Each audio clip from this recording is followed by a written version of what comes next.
নমস্কার। আজ দেখুন আমাদের মেদিনীপুর জেলার একটি সর্বশ্রেষ্ঠ বিদ্যালয় সাগরপুর বিদ্যাসাগর প্রাথমিক বিদ্যালয়। দেখুন আমাদের দাসপুর থানার সবচেয়ে শ্রেষ্ঠ একটি বিদ্যালয়, অপূর্ব অসাধারণ বহু ছাত্রছাত্রী চলছে এখানে।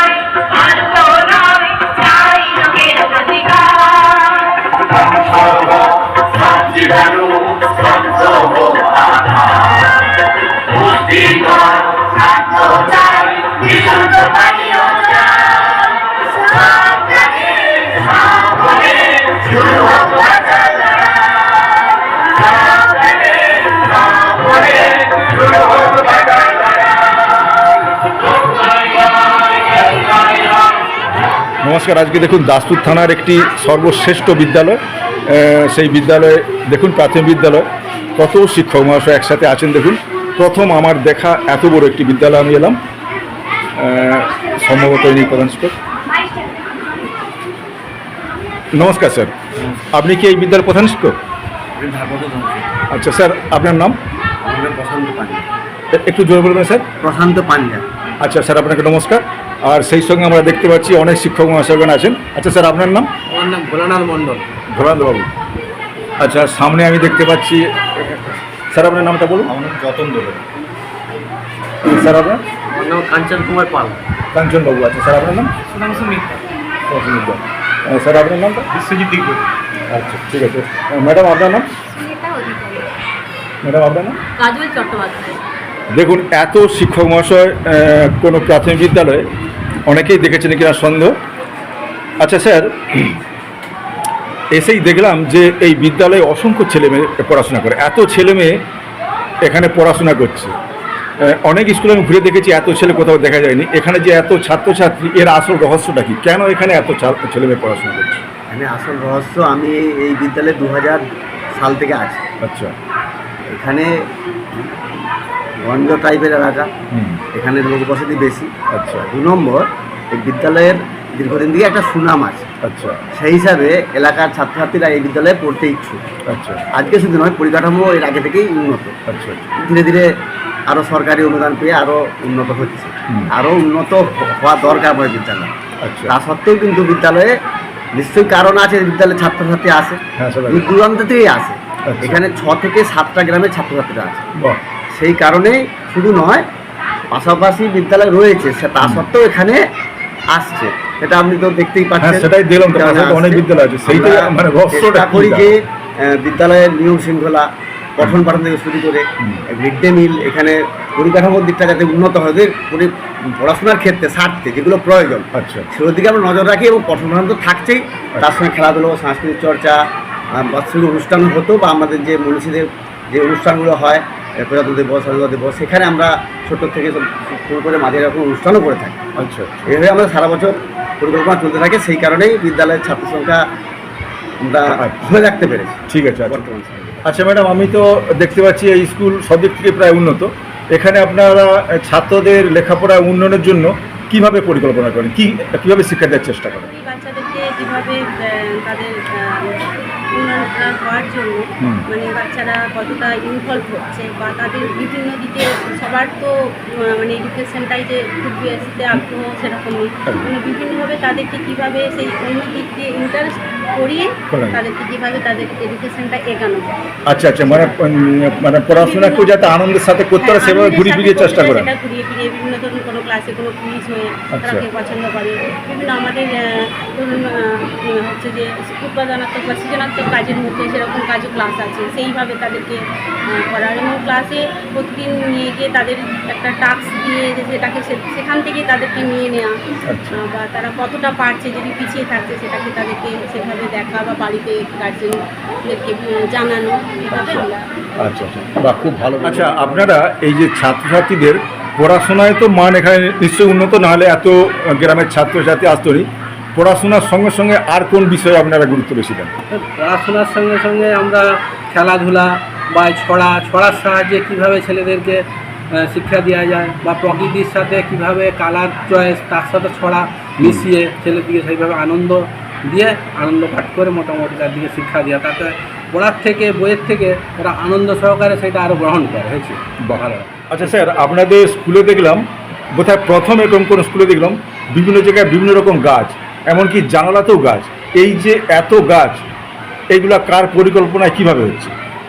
এটা পরিকল্পনার বিদ্যালয়ের, আমরা সমস্ত স্টাফ মিলেই আমরা ঠিক করেছি যে বিদ্যালয়টাকে আরও সুন্দরতর করার জন্য, সবুজ করার জন্য। ঠিক আছে, আমাদের যে দপ্তর থেকে শুরু করে আমরা যেটা লক্ষ্য করছি যে বিশ্ব উষ্ণায়নের জগতে যেখানে গাছের খুবই মূল্যবান গাছ লাগাতে হবে। একদম। সেই কারণে আমাদের বিদ্যালয়ে আপনি দেখতেই পাচ্ছেন যে জায়গাটা খুব অল্প পরিসর, অত বড় জায়গা থাকলে আমরা আরও বৃহৎ কিছু করতে পারতাম। তাই আমরা সব টিচার মিলে সিদ্ধান্ত করেছি যে যেখানে পারি আমরা চেষ্টা করব আনাচে কানাচে গাছ রেখে কিভাবে একটু গাছের যে গুরুত্ব সেটা ছাত্রদেরকে বোঝানো এবং তার বায়ু সাথে দূষণও সৌন্দর্য বৃদ্ধি। হ্যাঁ, এই পরিকল্পনা। আচ্ছা, এই বিদ্যালয় তো পড়াশোনায় প্রচুর উন্নত এবং খেলাধুলাও কি এই বিদ্যালয় খুব উন্নত? হ্যাঁ, খেলাধুলাতে উন্নত এবং অঞ্চলের মধ্যে প্রত্যেক বছর চ্যাম্পিয়ন হয়। আচ্ছা, অঞ্চল আপনাদের ছাত্রছাত্রীরা যায়? ছাত্রছাত্রীরা যায় এবং সেখানে চ্যাম্পিয়ন হয় এবং চ্যাম্পিয়ন হয়। আর সার্কেল খেলাতেও মানে ওরা প্রায় প্রচুর প্রাইজ পায়। আচ্ছা, এই যে খেলাধুলায় ছাত্ররা যে এত উন্নত, এই ছাত্রদের খেলাধুলার বিষয়টা দেখেন কি? কোন স্যার? খেলাধুলার বিষয় বলতে আমরা সবাই দেখি, এবার সবাই আমাদের দেখে। হেডমাস্টার একটু মানে প্রশিক্ষিত আচ্ছা, আছেন, উনি উনি খেলাধুলা একদম বিশেষ করে পরিচর্যা করেন। আচ্ছা, অভিজ্ঞ আমরা ব্যক্তি। সবাই মিলেই দেখি, আচ্ছা আচ্ছা আমরা সবাই মিলেই মাঠে নিয়ে যাই। আচ্ছা খেলাধুলায় আমাদের স্কুলে গত বছরও আমাদের স্কুলে জেলাতে প্রতিযোগী অংশগ্রহণ করেছিল। আচ্ছা। এই বছরও আমাদের জেলাতে প্রথম শ্রেণীর একজন ছাত্রী অংশগ্রহণ করেছি বাহ। জেলাতে। তো এটা আমাদের গর্বের, আমাদের স্কুল খেলাধুলায় আমাদের বরাবরই স্কুল উন্নত। ঠিক আছে, মানে তার মানে ওই আপনারা জেলা বা রাজ্য স্তরে কোনো গেছেন নাকি, বা যার চেষ্টা করছেন নাকি? রাজ্য চেষ্টা করেছি কিন্তু রাজ্য স্তরে যেতে পারিনি, জেলা স্তর পর্যন্ত আমাদের প্রতিযোগী গেছে। যাক, আপনারা চেষ্টা করছেন তো? হ্যাঁ, আমরা অবশ্যই চেষ্টা করছি। পাশাপাশি আমাদের স্কুলে ইদানিং যে প্লাস্টিক মুক্ত, ছাত্রছাত্রীদের যে প্লাস্টিক যে কতটা ক্ষতিকারক, আচ্ছা। সেটা আমাদের তারপর প্রধান শিক্ষক শুরু করে আমরা সবাই ছাত্রছাত্রীকে বুঝিয়েছি ব্যাপারটা। স্কুলে ছাত্রছাত্রীরা খুব কম সংখ্যক ওই বাইরের যে খাবারপত্র যেমন চিপস কুরকুরে বাহ। ওইসব প্যাকেটজাত সামগ্রী আমাদের বাচ্চারা ইদানিং আনছে না। বাহ বাহ বাহ, খুব এবং সুন্দর। গার্ডিয়ানকেও জানানো হয়েছে যে যারা খাবার দিবে সেগুলো যেন কৌটোই ভরে দেয়। আচ্ছা স্যার, একটা জিনিস আমরা কিন্তু সকলেই দেখছি বেশিরভাগই, যে অধিকাংশ ছোট ছোট ছেলেমেয়েরা এখন মানে খেলাধুলা বাদ দিয়ে সবসময় মোবাইল নিয়ে ঘুরছে। এই যে মোবাইলে বাচ্চা ছেলেরা মোবাইল ঘাঁটার জন্যে সমাজের কি ক্ষতি হচ্ছে বা ছাত্রছাত্রীদের কি কুপ্রভাব পড়ছে? আপনি সুপ্রভাব বলা ধরেন, কুপ্রভাবটা কী ঘটছে সেটা? প্রথমে বলি, আমরা জানি বিজ্ঞান হচ্ছে যে কুসংস্কার, এবং ঠিক মতো বিজ্ঞান আর কুসংস্কার সবসময় একটা হ্যাঁ। সংঘাতভাবে জড়িত, এবং বিজ্ঞানকে যদি আমরা ঠিক মতো কাজে না লাগাতে পারি সেটা অভিশাপে পরিণত হয়। একদম ঠিক আছে, সেরকম মোবাইল এখনকার যুগে মোবাইল ছাড়া আমাদের চলবেই, এমনকি ছোট থেকে বড়। কারণ ছোটদের যখন অনলাইনে ক্লাস হয়, বিভিন্ন রকম ক্ষেত্র আছে যেখানে অনলাইনে ক্লাস করতে এসে একটা হচ্ছে যে ভাইটাল পয়েন্ট হয়ে যেটা ডিস্টেন্স, তাদের কেউ কলকাতা থেকে কোনো কিছু কোচিং দিচ্ছে, তখন তাকে মোবাইল ব্যবহার করতে হয়। সে বাচ্চাই হোক, বড়রাও শিখতে পারে, বড়দের ক্ষেত্রেও ব্যবহার করতে হয়। কিন্তু একটা বাচ্চা যখন মোবাইল ব্যবহার করবে, তার সাথে সাথে গার্জেনদের থাকা জরুরি। যেমন আমাদের স্কুলে যেমন কম্পিউটার চালু আছে, কম্পিউটার টেকনোলজি, আমাদের কম্পিউটার চালু আছে, আমার কম্পিউটার ছেলেদিকে শেখাতাম শুধু আগের বছর, কম্পিউটার অলরেডি ওই রুমে আছে। তো ওর দিকে আমি বলি যে তোরা যে গেম খেলিস, গেম তো একটা নেশার জিনিস, খেলতে তো হয়তো খেলানো যেতে পারে, কিন্তু গেমটা আমাদের দেশে যেমন গেমটা আমরা ছেলেরা খেলছে, কিন্তু চীন দেশে কী হয়, ওই গেমটা বানাচ্ছে ওইরকম বাচ্চা ছেলেরা।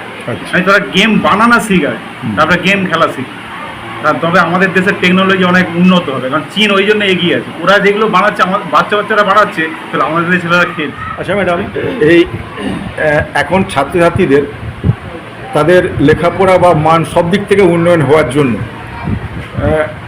একজন ছাত্রের সকাল থেকে রাত্রি ঘুমানো পর্যন্ত কখন কোনটা করা উচিত? অবশ্যই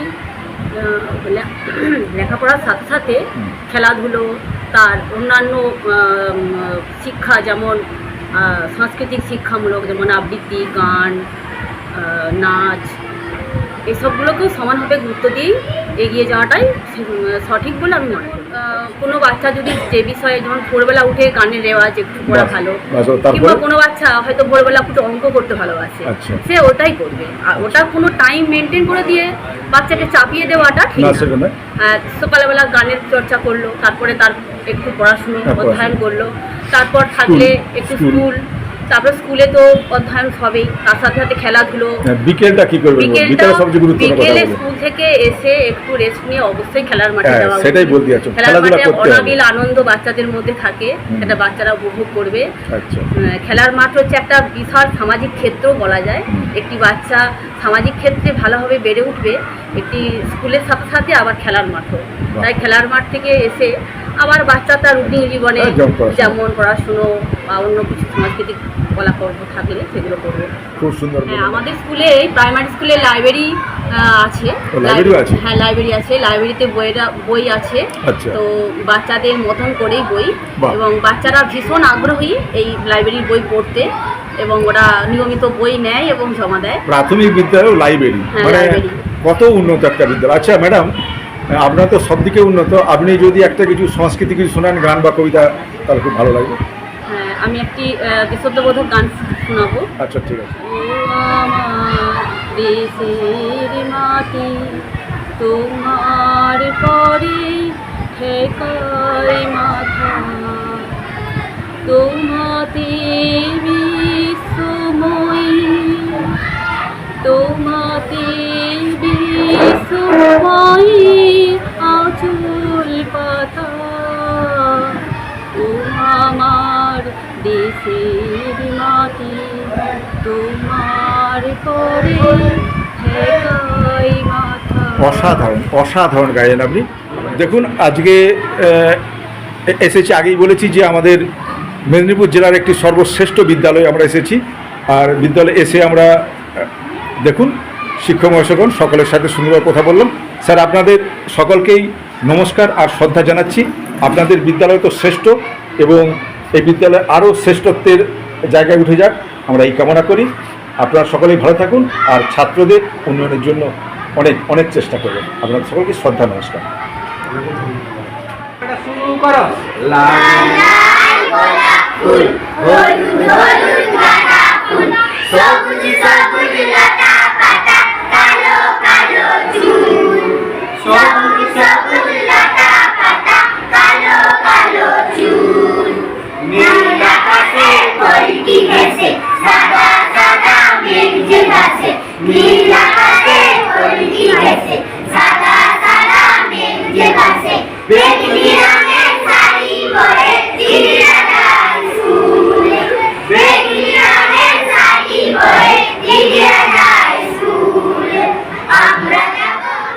আচ্ছা খুকি, তোমার নাম কি? জুমিন পারভিন। একটু সোজায় বসো। হ্যাঁ, বলো কি নাম? জুমিন পারভিন। আচ্ছা, জুমিন পারভিন। আচ্ছা, তোমার এই স্কুলে পড়াশোনা করতে কেমন লাগে? ভালো। খুব ভালো লাগে। শিক্ষক মহাশয়রা বকেন না খুব আদর যত্ন করে শেখান? কোনটা? আদর সহকারে। খুব আদর যত্ন, খুব ভালোবাসেন, না? বাহ, খুব সুন্দর। এই খুকি, তোমার নাম কি? সঙ্গীতা ঘোরই। তোমার নাম? ইসানি মান্না। ঈশানী মান্না। কুচি? স্নেহা স্যার। আর তোমার নাম? কোন ক্লাসে? তোমার এই স্কুলে পড়তে কেমন লাগছে? খুব ভালো লাগছে। তুমি নাচ গান কবিতা কি জানো? না। নাচতে জানো? কবে দেখাবে নাচ? আজকে দেখাবে না অন্যদিন?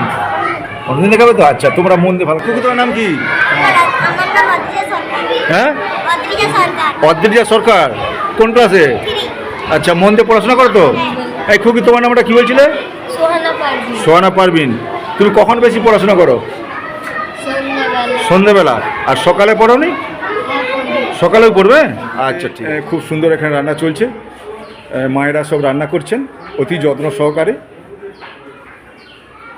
দেখুন, অনেক মায়েরাই আছেন, তারা সুন্দরভাবে রান্না করছে। আর সবচেয়ে বড় কথা দেখুন, বসার জায়গা দেখুন, খাওয়ার কত সুন্দর পরিবেশ, একেবারে স্বাস্থ্যবিধি মেনেই দারুণ একটি বিদ্যালয়।